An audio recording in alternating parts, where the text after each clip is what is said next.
Well, for today's video, I thought I'd do something a little different. If you can't get to the mines, let the mines come to you. What I just recently acquired was some rocks that came out of Cobalt Ontario from a private collection. I don't know how old the collection is, but man, this guy was organized. Each rock came with a little information sheet. Every rock had a drawer number, a compartment number, information on which mine it was from, what the rock contained, and any notes that were specific for this particular rock. I'm not that organized, and I probably should be. What was really interesting about these rocks and why I was fascinated by them is each one had been assessed by someone at the Haileybury School of Mines. The Haileybury School of Mines was opened in 1912 and I believe still exists, with multiple campuses, the main one being, of course, in Haileybury. So let's look at these rocks together. I think the professional assessment is quite fascinating because when I look at a rock, I kind of break it down into silver, nickel, cobalt, bismuth, calcite, quartz, and I kind of hit the end of my string. Whereas these ones had an XRF survey on it and quite the investigation as to what minerals are contained, and in some cases what minerals are still unknown. Very specific minerals to Cobalt Ontario, which is really cool.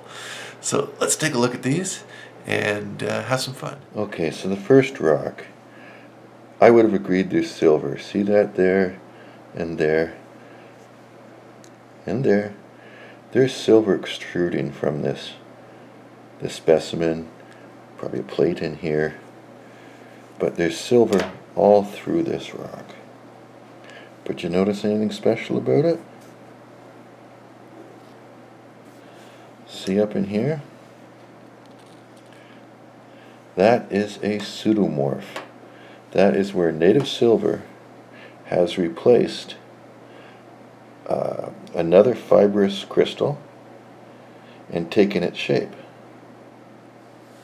As such, this is considered an excellent specimen. I don't know if I pointed out before, but there's silver up in there, extruding from the rock.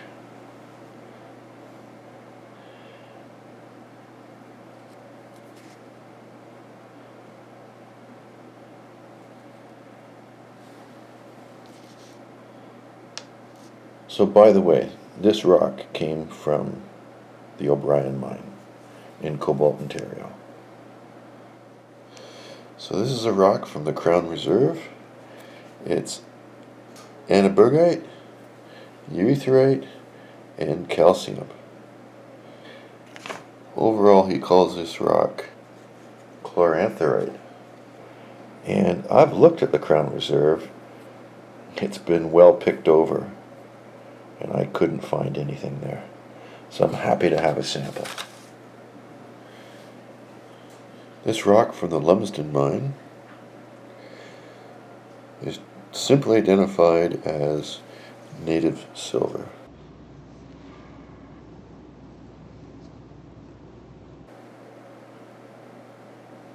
You can see it protruding up in the end.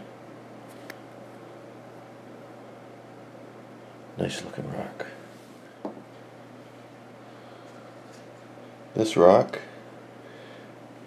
is identified as native silver,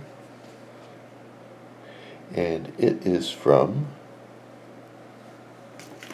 North Cobalt at the Helens Epaulet mine. It does contain some minerals that they weren't able to identify. Lastly, this is a silver sulfide with associated minerals that have yet to be identified. It is from the Crown Reserve in Cobalt, Ontario.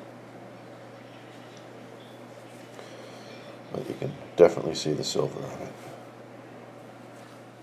So what's suspected when they don't actually have a name for a mineral is it wasn't in economic quantities, and the value, at least up until now, has been low.